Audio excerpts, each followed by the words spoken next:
우리 주 예수 그리스도의 말씀이 성도님 신비 가운데 새겨질 수 있기를 주의 이름으로 축원합니다. 아멘. 네, 오늘은 복음으로 세워가는 가정, 영가족, 이제 이 주제로 함께 말씀을 나누기를 원하는데요. 오늘은 특별히 이제 결혼 관계, 부부 관계라고 표현을 하는 이 결혼 관계에 대해서 좀 이야기를 하려고 합니다. 아마 이 이야기를 할 때 여러분들 중에서는 뭐 그리스도인으로서 부부관계 또 결혼관계로서의 삶을 살아내는 관계도 있지만 또 가정 안에서 홀로 믿음을 지키고 신앙을 지켜가는 사람들도 성도님들도 분명히 있으실 겁니다. 또 때로는 좀 홀로 되어지는 상황이어서 이제 여러 가지 상황과 환경상 지금 혼자 살아내고 있는 인생일 수도 있겠고요. 또 어쩌면 아직 결혼이라는 것이 직면하지 않은 우리의 청년들도 분명하게 있을 것 같습니다. 이 시간 여러분들에게 같이 나누고 싶은 이 말씀을 통해서 부부로서 또 부부로 살아내야 될 그 인생과 삶이라면 이 말씀이 여러분들에게 주시는 하나님의 말씀으로 들려지길 소망하고요. 그리고 홀로 있는 또 앞으로 그것을 준비해야 되는 삶에 있었다면 여러분들에게 있어서는 영가족으로서 내가 그리스도인으로서 어떻게 살아야 되는지에 대해서 이 삶의 모습을 통해 또 성경이 우리에게 가르쳐 주시는 하나님의 말씀을 통해 다시 한번 본질이 무엇이고 그 본질로 어떻게 살아내야 될지를 고민해 볼 수 있는 시간 될 수 있었으면 좋겠습니다. 오늘은 특별히 결혼이라는 단어가 전제가 되어져 있는 관계에 대한 이야기를 하려고 합니다. 그리고 또 하나 말씀드리고 싶은 건 대지가 없습니다. 원포인트입니다. 네. 잠깐 딴 생각하시면 놓치십니다. 그러니까 집중해서 들으시고 혹시 놓치시면 시간 보신 후에 유튜브 활용하시면 될 것 같습니다. 하나님 말씀 같이 나누도록 할 텐데요. 오늘 가정에 대해서 이야기를 하면서 제가 이 부부관계, 결혼관계에 대해서 좀 특별히 이야기를 하려고 하는데 왜 그러냐면 대부분의 사람은 부모를 봄으로 인해서 결혼관계를 보고 배우기 때문입니다. 물론 완벽한 부부도 없고요, 완벽한 부모도 없지만 자녀들은 그들의 부모가 맺은 그 관계 속에서 복음을 보게 되고요, 그것을 경험하기 때문입니다. 그리고 하나님께서 세우신 가정이 무엇인지도 어렴풋이 보게 될 것이고, 또 자녀들이 장래에 자신들이 이루어야 될 가정이나 아니면 부부관계에서 선한 영향력을 미칠 것인지 아닌지에 대한 부분조차도 보게 될 것입니다.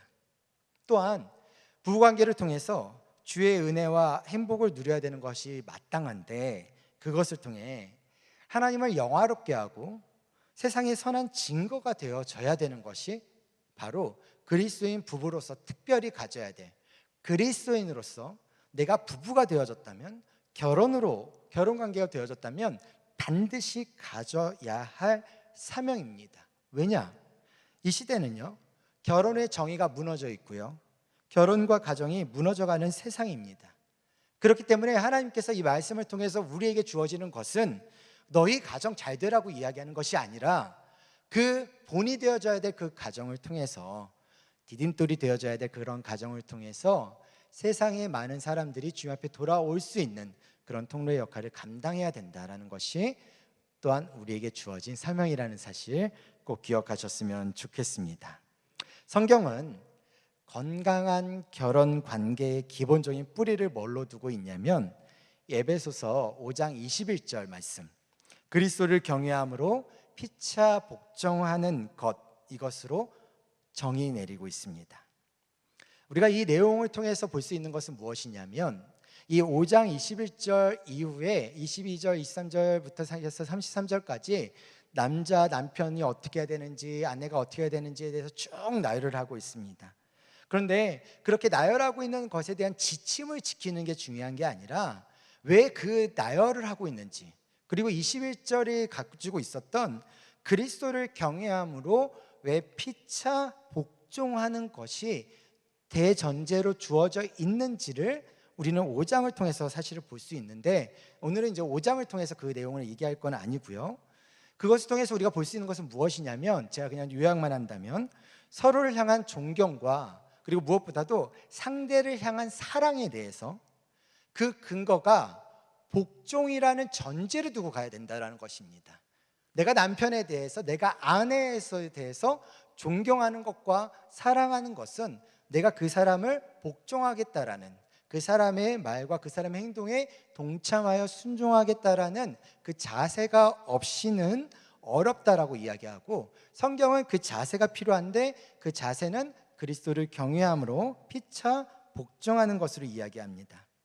물론 지금의 시대는 더군다나 한국 사회도 그렇겠지만 과거 옛날부터 그랬습니다. 과거의 시대부터 시작해서 남자가 상위였고요, 여자는 하위였습니다.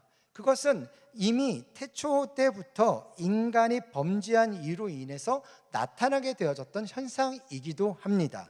하지만 복음으로 구속받은, 하나님의 은혜로 구속받은 사람들이라면, 그리고 그것이 여자이든 남자이든 그러한 사람들이라면 더 이상 누군가를 지배하거나 누군가의 우위에 서 있거나의 문제가 결코 아니다라는 것입니다.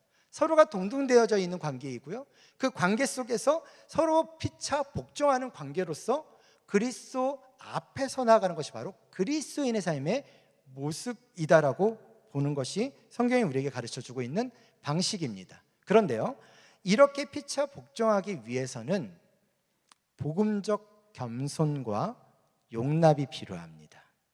자, 복음적 겸손과 용납이란 무슨 의미냐? 예수님처럼 겸손하기 위해서 나보다 남을 낮게 여기는 겁니다. 빌립보서 2장 3절에 보면 이렇게 쓰여 있습니다. 아무 일에든지 다툼이나 허영으로 하지 말고 오직 겸손한 마음으로 각각 자기보다 남을 낮게 여기고. 나보다 남을 낮게 여기는 생각의 이 토대는요, 어떤 것의 토대가 되어져 있어야 되냐면 내가 죄인이다라는 사실을 깨닫고 있어야 됩니다. 내 자신이 죄인이다라는 사실을 깨닫지 못하면 남을 나보다 낮게 여기지 않습니다. 내가 죄인이라는 사실을 깨닫지 못하면 남을 나보다 낮게 여기겠죠. 용서와 용납은요, 언제나 죄인됨이라는 공통점을 가지고 있기 때문에 그렇습니다.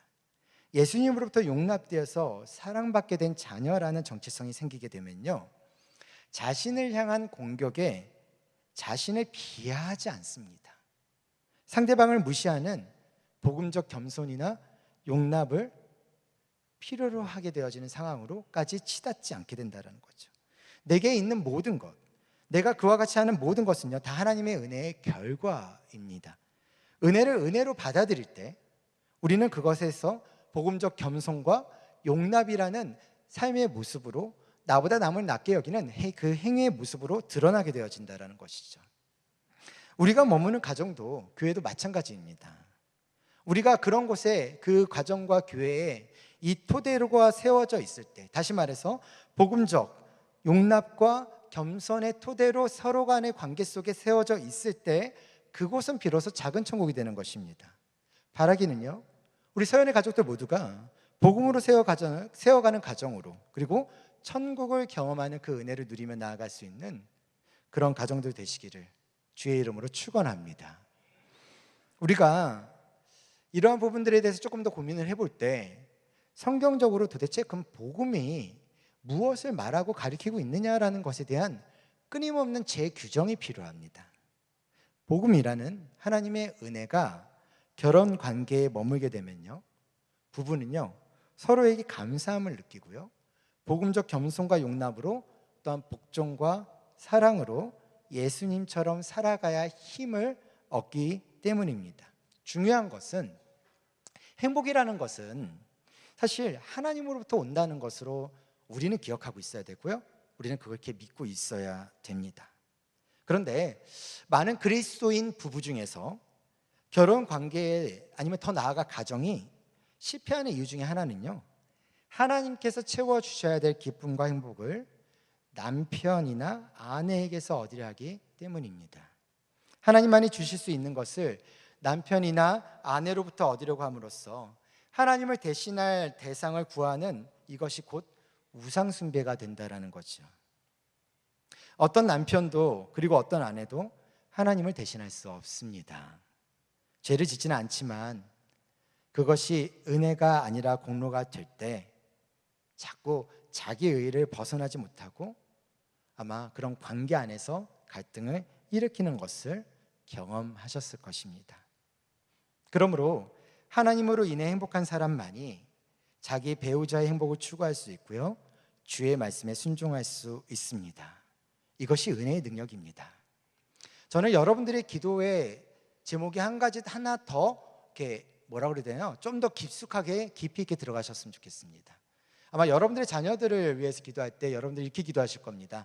교회 다니는 믿음이 있는 그런 형제나 자매를 만나기를 기도할 겁니다.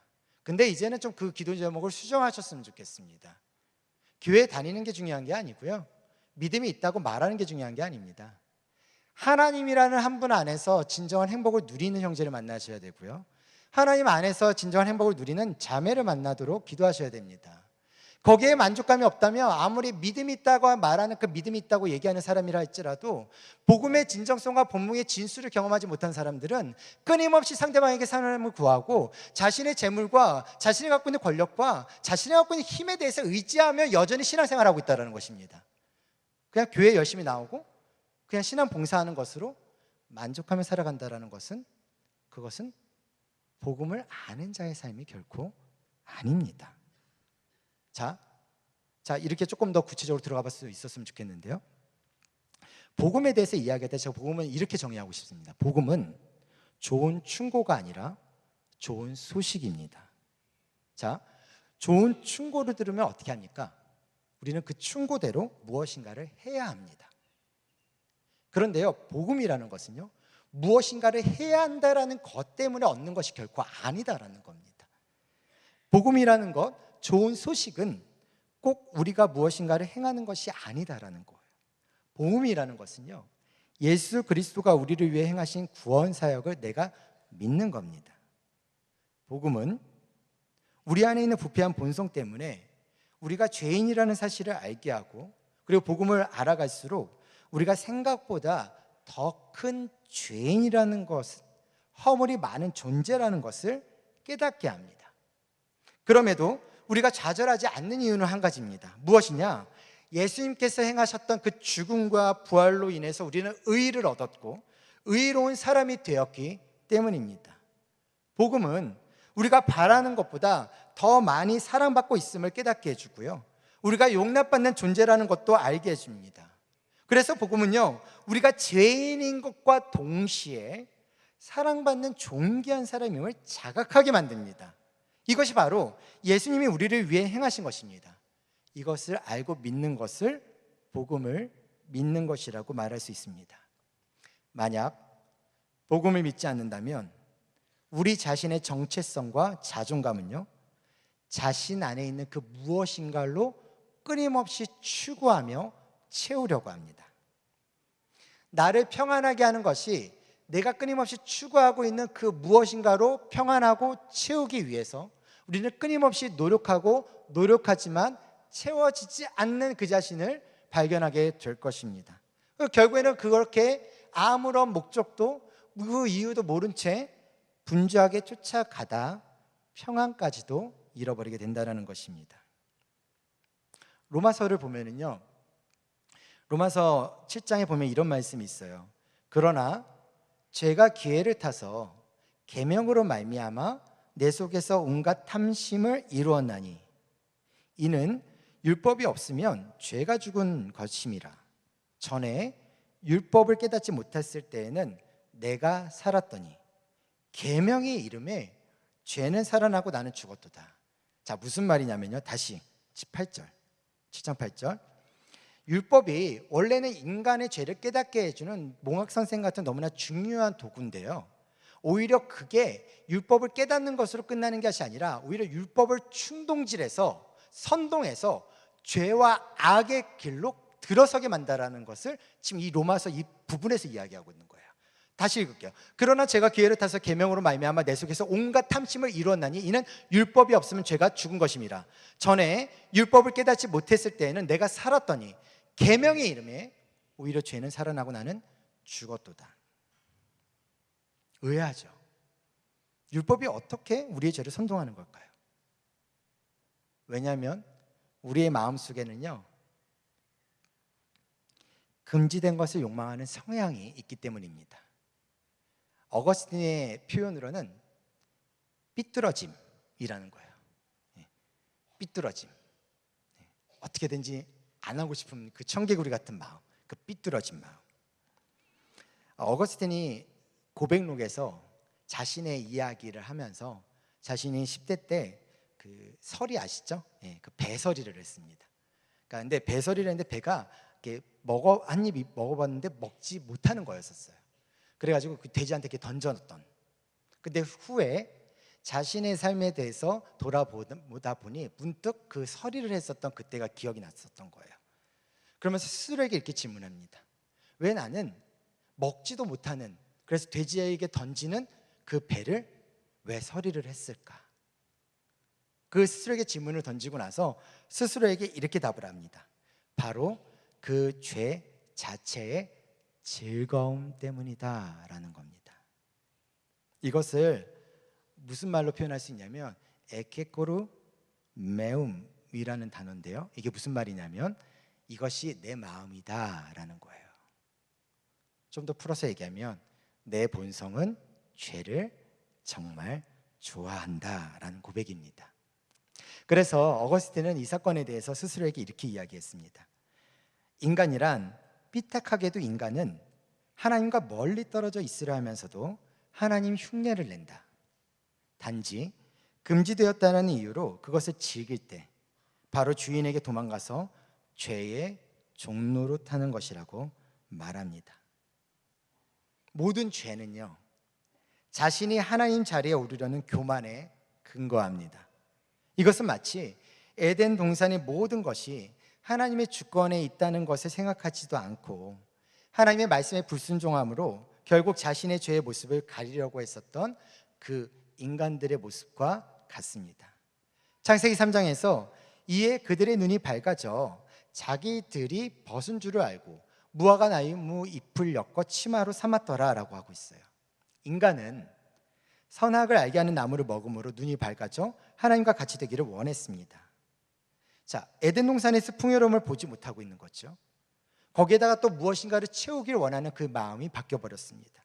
그런 그들의 욕구는요, 하나님의 말씀을 거역하려는 교만으로 바뀌었고요, 하나님처럼 되기를 원했었던 것입니다. 결국 인간은 죄를 지음으로 인해 눈이 밝아지긴 하였지만 그것은 죄로 인한 수치심의 이유가 될 뿐이었고, 그 수치심은 서로의 벽을 만들었고 다양한 방식으로 표출되게 됩니다. 그렇게 하나님으로부터 멀어진 사람은요, 자신의 삶을 돌아볼 때 내가 부끄럽지 않았으면 좋겠다라는 내 욕망 가운데서 그 부끄러움을 남기고 싶지 않은 욕망을 가지지만, 하지만 그 욕망은 여전히 또 다른 부끄러움만 자아낼 뿐으로 해결되지 않게 됩니다. 그러다 보니 기껏해야 부끄러움을 느끼기 싫어서 무화과 나무 잎을 엮어 자신을 가리는 것처럼 우리는 항상 다른 모습으로, 다른 무엇인가로 자신을 포장하며 살아가려 애쓴다라는 것이죠. 그것이 나의 남편일 수도 있고, 나의 남편의 지위일 수도 있고, 내 아내의 부함일 수도 있고, 내 자식의 학력일 수도 있고, 내 자식의 어떤 형통함일 수도 있습니다. 우리는 여전히 내가 부끄럽지 않기 위해 누군가를 통해 끊임없이 내 자신을 가리며 살아가고 있다는 것입니다. 이처럼 우리가 죄인이면서 동시에 사랑받는 존재라는 복음을 믿지 못한다면 누군가의 사랑을 끊임없이 갈구하며 그것을 얻기 위해 자신을 포장하고 자신을 드러내려 안간힘을 쓸 것입니다. 이것은 하나님께서 여자에게 하신 말씀이 그것을 잘 보여줍니다. 창세기 3장 16절에 이렇게 쓰여 있습니다. 너는 남편을 원하고 남편은 너를 다스릴 것이니라. 아내는 남편의 사랑을 갈구하지만 남편은 아내를 지배합니다. 그러므로 인해서 결혼관계는 고통스러운 것이 되어버립니다. 죄가 하나님에게서 세우신 결혼관계를 망가뜨린 것입니다. 그러나 만약 우리 안에 복음이 있다면, 그리고 우리가 그 복음 안에서 예수 그리스도만으로 행복하며 살아내고 있다면 우리는 자신이 사랑받는 존재라는 확고함을 가지게 됩니다. 누군가에게 사랑받고자 하는 결핍 현상이 사라질 것이죠. 바울을 볼까요? 바울은 자기 스스로 이렇게 표현했습니다. 나는 죄인 중에 괴수라고 고백합니다. 그럼에도 불구하고 그는 좌절하거나 눈물을 흘리거나 스스로 연민에 빠지지 않습니다. 그는요, 자신이 죄인됨의 철저한 인식이 있지만 자신이 죄인이기에 더욱 예수 그리스도를 필요로 할 수밖에 없는 존재라는 것을 인정합니다. 그래서 바울은 자신의 이 사랑에 매여 있다라고 표현하고 있죠. 이처럼 죄인된 나를 사랑하시는 예수님의 사랑은요, 우리가 지녀야 할 삶의 정체성인 것입니다. 고린도전서 4장 3절에 보면 이렇게 쓰여 있습니다. 바울이 고백하는데요, 너희에게나 다른 사람에게나 판단받는 것이 내게는 매우 작은 일이라. 나도 나를 판단하지 아니하노라. 무슨 말일까요? 바울은 다른 사람에게 판단받는 것이 매우 작은 일이라고 말하고 있습니다. 바울의 정체성이 사람의 인정에 있지 않기 때문에 사람들이 비난을 하든 칭찬을 하든 그것이 바울을 흔들거나 좌절시키지 않는다라는 것입니다. 만약 우리가 사람들의 비난의 말에 너무 심하게 무너진다면 그것은 우리의 정체성이 여전히 타인의 인정에 두기 때문입니다. 바울은 나도 나를 판단하지 않는다고 말하고 있습니다. 그런데 지금 이 세상은요, 내 생각이 옳다고 주장하는 삶을 살아내는 사람들이 모여 있는 곳입니다. 내 의견을 존중받아야 하기에 나의 생각은 항상 옳은 것이라고 생각합니다. 그런데 바울은 나 자신에 대한 나의 생각을 신뢰하지 않는다라고 말합니다. 우리 스스로가 멍청하게 느껴진다든지 아니면 내가 주눅들어 버린다든지 기분이 상한다든지 그렇게 하는 모든 느낌들도 결국 자기를 중요하게 생각하기 때문에 생기는 감정입니다. 바울은요, 그것들을 그리 중요하게 생각하지 않는다고 말하면서 자기 실현이나 자기 집중이 아닌 오직 하나님께만 집중하려고 합니다. 하나님의 판단만이 자신의 삶에서 중요한 것이라고 말하고 있는 것이죠. 다시 말하지만 우리는 죄인입니다. 이것을 인정하면 예수님의 사랑을 경험할 수 있습니다. 죄인을 사랑하신 그리스도의 사랑을 우리 자신의 정체성으로 삼을 수 있게 된다는 것입니다. 이처럼 내 자신이 죄인임을 아는 것과 그리고 그것과 동시에 내가 존귀한 사랑을 받고 있는 자임을 아는 것, 그것은요 오직 성령의 능력으로, 말씀의 깨달음으로, 구원의 감격과 생명의 기쁨으로 얻어질 수 있는 것이기에 우리는 그것을 은혜라고 말합니다. 은혜 입은 자는 은혜 입은 자처럼 살아갈 수밖에 없는 것입니다. 어떻게 한 사람이 자신을 연약한 죄인이라고 이야기하면서 동시에 스스로 존귀하다고 이야기할 수 있을까요? 정신분열증이 아니면 말할 수 없는 개념일 수 있겠죠. 인간의 정상적인 인식으로는 받아들일 수가 없는 개념입니다. 근데요, 복음은요, 예수 그리스도의 의로 인해서 우리를 판단하시기 때문에 우리는 죄인이면서 동시에 사랑받는 자임을 고백할 수 있는 하나님의 그 복음의 능력이 우리로 하여금 이 둘의 균형을 가질 수 있게 만들었다는 것입니다. 오직 성령으로만 가능하면 깨닫게 될 때 인간으로는 할 수 없는 것을 하나님이 하실 수 있음을 인정하게 될 것이라는 겁니다. 그래서 복음을 깨닫는 자는 절대 교만하지 않습니다. 왜냐하면 예수 그리스도 앞에서 우리는 죄인이고 부패하고 타락한 존재로 인식되기 때문입니다. 우리가 이룬 아름답고 선한 모든 일은요 다 그분으로 인한 것이기 때문입니다. 자, 우리가 믿는 믿음은요 바로 여기서부터 시작하는 것입니다.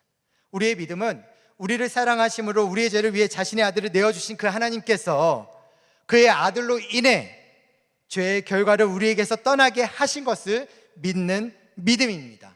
그리고 또한 하나님이 예수 그리스도 안에 구원이 있음을 선언함으로 우리가 성도가 되었다는 것을 믿는 믿음입니다. 그러므로 내가 구원받았다라는 그 근거는 이 믿음의 근거가 되는 예수 그리스도 안에 있다는 것입니다.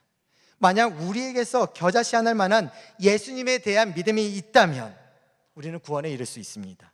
중요한 것은 믿음의 양이 아니라 믿음의 진실성입니다. 이 믿음의 진실함은 어떤 의미냐면, 어린아이가 그 작은 손으로 어른의 손을 잡는다고 봅시다. 아무리 꽉 잡아도 약합니다. 약할 수밖에 없습니다. 그것으로 무엇인가를 어떻게 컨트롤할 수 있겠습니까? 그것인가를 무엇으로 인해서 어떻게 자기가 의지하고 의도하는 바대로 행할 수 있겠습니다. 그럼에도 불구하고 그 작은 힘을 사용하시는, 그것을 가치 있게 여기시는, 그리고 그것을 존귀하게 여기시는 하나님의 그 사랑이 있기 때문에 얼마나 다행인지 아십니까? 얼마나 다행인지 아십니까? 제가 지난주에도 말씀드렸지만, 한 사람의 모습이 다가온다라는 것은 과거나 현재나 미래를 바라본다라고 이야기를 했습니다. 왜 그러겠습니까? 지금은 앙상한 그 손길 같은 그 손길이라 할지라도, 지금은 아무런 가망성이 없는 것처럼 보여지는 그 현실의 모습이라 할지라도, 하나님께서는, 하나님의 복음의 능력은 나를 변화시키시고 내 남편과 내 아내를 변화시키시고 내 자녀를 변화시킬 줄 믿습니다. 그것은 내가 변하는 게 내 능력이 있어가 아니라 복음의 능력이, 힘이 있기 때문에 그렇습니다. 우리의 기도는 약하지만 기도를 들으시면 하나님은 강하십니다. 하나님은 그렇게 일하시는 분이십니다. 그것이 바로 복음이 가지고 있는 능력입니다. 내가 갖고 있는 어떠함으로 하는 것이 아니라, 우리가 갖고 있는 어떠한 모습으로 하는 것이 아니라 하나님의 능력으로 하는 것이 바로 우리의 삶이고 우리의 모습이고 우리의 삶된 능력인 것입니다. 그렇기 때문에 여러분, 만약에 여러분들이 이것을 믿는다면 여전히 죄의 모습으로 살아가는 자신을 인정하시기 바랍니다. 죄인 중에 괴수여서 스스로 아무것도 할 수 없는 존재임을 좀 인정하셨으면 좋겠습니다. 자기 자신이 죄인이라는 사실을 좀 인정하셨으면 좋겠습니다. 내 직분을 가리는 것으로 인해서 가려져 있는 삶의 모습이 아니라 그냥 내가 죄인이다라는 사실 앞에 여전히 무능하고 무능력할 수밖에 없는 사실 앞에, 내가 아무리 목사로 서 있고 장로로 서 있고 권사로 안수집사로 서 있는다 할지라도, 직분자로 서 있는다 할지라도 내가 아무것도 할 수 없는 존재라는 그 사실 앞에 우리가 서 있지 않으면 결국에 우리는 교만함으로 모든 것을 하게 되어집니다. 그것은 복음을 진정으로 깨닫지 못한 채, 누리지 못한 채 또 다른 무엇인가로, 그것으로 나를 채우려고 하고 나의 만족을 이루려고 하는 삶의 모습이다라는 거죠. 그러니 죄인이라는 것을 인정하십시오. 그리고 예수님을 바라보십시오. 그리고 예수님을 소망하십시오. 그분은 내가 죄인이다라는 것과 동시에 거기에서 멈추지 않게 하시고 하나님의 사랑의 존귀한 자로, 그 사랑을 받을 자로, 존귀한 하나님의 자녀로 우리를 삼아 주셨습니다. 우리가 그것을 알기 때문에 죄인이라는 것을 아는 겁니다. 무턱대고 내가 죄인이라는 것을 인정하는 것이 아니라 하나님의 사랑을 경험했기 때문에, 왜냐하면 하나님의 사랑은 죄로부터 시작되어져서 역사하신 사랑이기에 우리는 그 사랑을 깨달으면 우리의 죄는 깨달을 수밖에 없습니다. 다시 한번 말씀드립니다. 복음은요, 좋은 충고가 아닙니다. 좋은 소식입니다. 내가 무엇을 행하는 것이 아니라 그리스도께서 행하는 무엇을 믿고 받는다라는 것입니다. 결국 내 힘으로 스스로 할 수 없다는 자기 인식이 복음으로 우리를 인도합니다. 사랑하는 여러분, 가정을 건강하게 하기 위해서는요, 우리 스스로의 노력으로는 우리 가정이 건강해질 수 없다는 것을 깨닫는 것이 건강한 가정의 시작입니다. 다시 말하면 건강한 가정은 인간의 노력으로 만들 수 없다는 깨달음이 복음의 겸손과 건강한 가정으로 갈 수 있는 첫 발걸음입니다. 그러므로 결혼 관계의 변화는요, 인간의 노력과 결단이 아닙니다. 가정이 변하고 부부 관계가 회복되고 가정이 주 안에 살게 되는 것은 인간의 노력과 결단으로 완성할 수 없습니다. 가정의 변화는 결국 복음을 아는 것에서 출발합니다. 그리고 그 복음을 실제로 행하는 삶에서 가정의 변화가 시작됩니다. 주의를 지키는 것, 자녀들이 예배의 자리에 오는 것 중요합니다. 그러나 그 행위가 그들을 변화시키지 않습니다. 자녀들의 삶이 변하는 건 부모의 삶이 변할 때입니다. 남편의 삶이 변하는 건 아내의 삶이 변할 때입니다. 형제들의 삶이 변하는 건 그 그리스도의 복음을 들은 사람이 변할 때입니다. 거기서부터 시작입니다. 여러분의 가정은 작은 천국입니까? 여러분은 복음 위에 세워진 가정을 갈망하고 계십니까? 그런데 그러기에는 이미 나는 불신자와 결혼했었고, 그래서 불신자처럼 사는 배우자가 있고 자녀들이 있습니까? 바라기는 우리 구주 예수 그리스도의 은혜가 서영 가족들의 가정 위에 덮여질 수 있기를 소망합니다. 그리고 가족 중 한 사람도 빠짐없이 살아계신 예수 그리스도를 나의 구주로 영접하고 그 생명책에 그 이름이 쓰여지는 은혜가 있기를 간절히 기도합니다. 사랑하는 서영 가족 여러분, 복음 위에 가정을 세워가시기 바랍니다. 기독교 신학자이자 윤리학자였던 스탠리 하워스는 연애 때 환상적이었던 관계가 결혼을 했더니 다음 날부터 왠지 내가 지금 생전 보지 못한 낯선 상대와 사는 것을 경험하는 것이 결혼이라고 말합니다. 그래서 결혼관계는 어떻게 표현하냐면, 결혼관계란 그렇게 낯선 상대를 사랑하고 보살피는 법을 배우는 것이라고 말합니다. 우리는 너무 다른 낯선 상대를 만남으로 결혼 생활이 불행해지기도 하고 절망이라 말할 만큼 힘든 시간을 보내기도 합니다. 결국 결혼 관계란 절망 가운데 하나님 나라를 세워가는 관계인 것이죠. 절망을 경험하다 보면 남편과 아내에 대한 기대감을 접을 때가 있습니다. 그 심한 절망이 아니더라도 그냥 신앙생활하면서 평범하게 살아왔던 인생 가운데 우리의 증상이 남편과 아내에 대한 기대감이 사라질 때가 있습니다. 서로에 대한 관심보다는요, 그때부터는 자녀에게 집중하기 시작하고요, 일과 성취에 몰두하기 시작합니다. 그리고 그 시점에 반려동물을 키우기도 합니다. 그리고 불륜이라고 하는 타인을 만나 자신의 불행과 아픔을 달래보르기도 하죠. 그러면서 그런 사람들의 대부분은 결혼을 통해 내가 원했었던 것들이 채워지지 않기 때문에 나의 그 진정한 소울메이트를 찾지 못해서 다른 사람을 찾았다고 말합니다. 사람들은 자신을 지지하고 도와주면서 또 함께 어떠한 목표를 이루는 그런 소울메이트를 원하지만 그것은 환상에 불과합니다. 세상에는요, 나를 위한 소울메이트는 전혀 없습니다. 세상에는 나와 맞는 결혼 상대도 없습니다. 성경이 뭐라고 말씀하신지 아십니까? 성경은 결혼의 첫 시작을 성경에서 다루면서 성경은 결혼을 나의 필요를 채우기 위한 목적으로 다루지 않습니다. 결혼을 자신을 내어주는 것으로 다룹니다. 창세기 2장 22절에 이렇게 쓰여 있습니다. 여호와 하나님이 아담에게서 취하신 그 갈빗대로 여자를 만드시고 그를 아담에게로 이끌어 오시니, 여기에 어디에 아담이 아담 스스로의 원해서, 아담이 필요해서, 아담의 의지로, 아담의 능력으로, 아담의 힘으로, 아담의 열심으로, 아담의 열정으로 갖춰진 게 무엇이 있습니까? 하나님이 아담이 독처하게 혼자 사는 것이 외롭다라는 것에 대해서 보기 싫으셔서, 그것이 너무나 그 눈에 보이는 것이 너무나 좋아 보이지 않았기 때문에 하나님께서는 아담에게서 갈빗대를 취하셔서 그 여자를 아담에게로 이끌어 오셨습니다. 결혼은 내가 누군가에게 맞춰가는 과정입니다.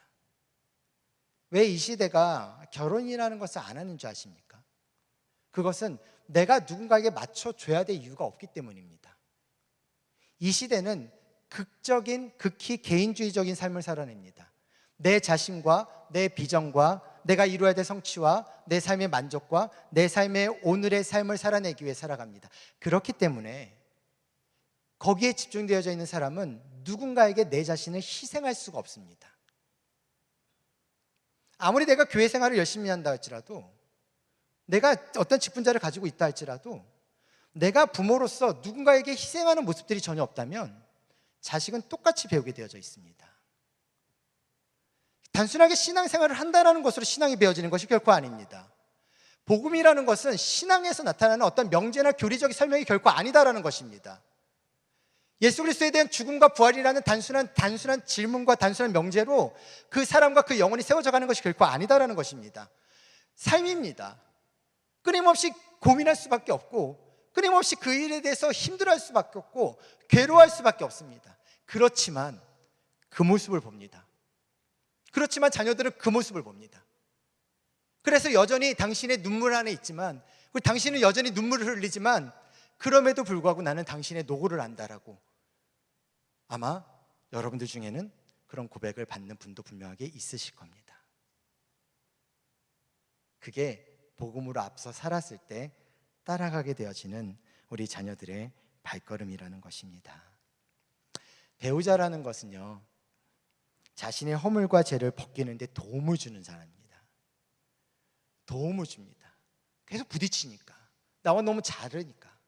근데 그 속에서 나의 자아의 이기적인 거, 나 중심이었던 인생, 지금까지 30년, 40년 평생 나 혼자만 살아왔던 그 인생을 이제는 누군가를 위해서 희생하고, 누군가를 위해서 복종하고, 누군가를 위해서 섬기는 그 인생의 삶의 모습으로 살아내는 것이 바로 결혼 관계입니다. 그래서 결혼 관계에는 복음적 겸손과 용담이 필요하고요, 나보다 남을 낮게 여기는 것이 필요합니다. 여러분, 지나왔던 시간을 돌아보시면 아마 잠시 생각해 볼 수 있지 않을까요? 자기 중심적인 나를 참아내는 것이 얼마나 힘든 시간이었었는지, 서로에 대해 그것을 찾기 위해 얼마나 힘들었었는지. 우리는 그렇게 넘어지면서, 또한 다투면서, 그리고 때론 절망을 경험하면서 계속 예수님을 닮아가고 있는 것입니다. 사람들은 결혼 생활이 힘든 것에 대해서 사람을 잘못 만나서, 우리는 잘 안 맞아서, 복권 같아서 그렇다고 생각할 뿐입니다. 그런데요, 자신이 배우자에게 잘 맞춰주지 못해서, 내가 희생하지 못해서 그렇다라고 말하지는 않습니다. 나한테 안 맞아서라고 이야기하죠. 그것은 하나님이 보시기에 잘못된 시선이라는 것입니다.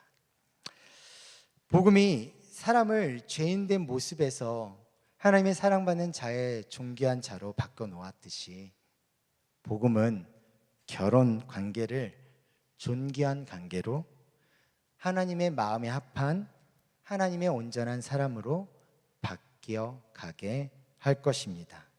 그러한 결혼 관계 위에 가정이 세워집니다. 비록 지금은 결혼 관계가 절망적인 것처럼 느껴질 수도 있고요, 불완전하고 불안정할 수도 있습니다. 그러다가 그런 모습이 부모와 자녀와의 관계에서도 낯설음으로 나타나고 여전히 불안정하고 불완전하더라도 저는 믿습니다. 우리 서연의 가족 모두 하나님의 온전한 모습으로 변하여 갈 것임을, 그리고 하나님 나라를 세워가는 중요한 관계로 함께 지어져 갈 것임을 말입니다. 말씀을 맺습니다. 모세의 기도가 우리의 기도가 되었었으면 좋겠는데요, 시편 90편 16절에 이런 말씀이 있습니다. 같이 읽을까요? 시작. 주께서 행하신 일을 주의 종들에게 나타내시며 주의 영광을 그들의 자손에게 나타내소서.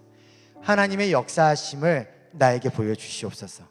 그리고 그 역사하심이 나를 통해서 나의 자녀들이 하나님을 바라보게 하여 주시옵소서. 내가 그 통로가 되길 원합니다라는 것이 모세의 기도였습니다. 우리의 다음 세대가 우리의 자녀들에게 복음으로 세워진 가정을, 그리고 영적 유산으로 물려줘야 하지 않을까요? 선대의 강점은 지키고 후대의 인물들을 키운다라는 이 수선대우라는 단어를 5월 한 달 내내 제가 계속 사용하고 있습니다. 수선대우가 이어지기 위해서는, 이것이 은혜가 되고 이것이 복이 되기 위해서는 중간에 디딤돌이 필요한데요, 이어서 가지고 있다가 전해줘야 될 그 역할이 필요하다라는 것입니다. 그렇기 때문에 여러분들의 삶의 자리에서 여러분들의 결혼관계, 부부관계에서의 은혜를 구하시기 바랍니다. 그리고 속히 주께 돌아오실 수 있기를 기도합니다. 그리고 그 길에 순종하게 가기를, 그리고 여러분의 눈을 우리 주님께 고정하시고 예수님의 순종과 사랑을 바라보고 묵상함으로써 끊임없이 은혜를 받아 은혜 위에 은혜 가운데 살아낼 수 있는 가정과 부부관계가 될 수 있기를, 그리고 그 속에서 참된 기쁨과 감사함이 무엇인지를 누릴 수 있는 그런 삶의 모습으로 살아갈 수 있기를. 그럴 때 우리 가정은 우리가 만들어가는 결혼 관계처럼 자녀들도 가정을 그렇게 만들어 갈 것입니다. 우리의 자녀들은 우리가 믿는 것 그대로 믿게 될 것이고요, 그때 우리는 비로소 이 가정 가운데 천국을 바라보게 될 것입니다. 우리의 다음 세대가 우리가 믿는 것이 틀리지 않았음을, 우리의 다음 세대가 우리가 바라는 것이 잘못된 게 아니었음을, 우리의 다음 세대가 우리가 살아내는 것이 실수가 아니었음을 내 삶 가운데 보여줘야 되는, 그것이 우리에게 주어진 하나님의 사명이고 복음을 가진 자들의 사명입니다. 우리가 복음으로 세워가야 다음 세대가 복음으로 세워갑니다. 우리가 복음으로 내딛어야 다음 세대가 복음으로 내딛습니다. 우리 소연의 영가족들, 모든 가정들이 이 복음으로 세워가는 가정으로 굳건하게 서 있기를 주의 이름으로 축원합니다. 여러분, 말씀을 받는 자로서 가져야 될 중요한 자세는요, 딱 하나입니다. 오늘 나에게 말씀하셨다면 반드시 그 말씀은 오늘부터 나에게 주실 하나님의 말씀으로 받으시면 됩니다. 그렇기 때문에 지금 내 상황이 어떠하든 간에 상관없이 지금 하나님께서 여러분들에게 주셨다면 이 말씀으로 앞으로 어떻게 살아가야 될지를, 우리는 지금 여정이 끝난 자리에 있지 않아요. 그렇죠? 저도 여러분들 지금 바로 3초 후에 10초 후에 죽을 사람들 아닙니다. 우리는 아직 여정으로 걸어가야 될 사람들입니다. 여전히 내 나이가 70이든 80이든 20이든 30이든 상관없이 지금부터 말씀을 받으셔서 말씀에 따라 살아낼 때 순종하는 그 인생과 삶을 살아낼 수 있는 서연의 가족도 될 수 있게 주의 이름으로 축원합니다. 자, 우리 여러분들 서로를 위해서 좀 이렇게 격려했으면 좋겠습니다. 우리 가정과 교회를 복음으로 세워갑시다. 격려하겠습니다. 우리 가정과 교회를 복음으로 세워갑시다. 우리 조금 더 치열업 해주셨으면 좋겠는데요. 브라보, 사랑하고 축복합니다. 우리 서로를 위해서 브라보, 사랑하고 축복합니다. 우리는 세워갈 것입니다. 자, 우리 세 가지 기도 제목 같이 읽고 기도하겠습니다. 자, 첫 번째, 나보다 남을 낫게 여기는 복음적 겸손과 명납으로 피차 복종함으로 서연의 가정들이 작은 천국 되게 하옵소서. 아멘. 두 번째, 나는 죄인임과 동시에 사랑받는 존귀한 자녀라는 확고한 정체성으로 복음으로 가정을 세워가게 하옵소서. 아멘. 세 번째, 서연 가족들이 복음 안에서 믿는 것, 바라는 것, 살아내는 것들이 다음 세대에게 복음으로 이어가게 하여 주시옵소서. 아멘.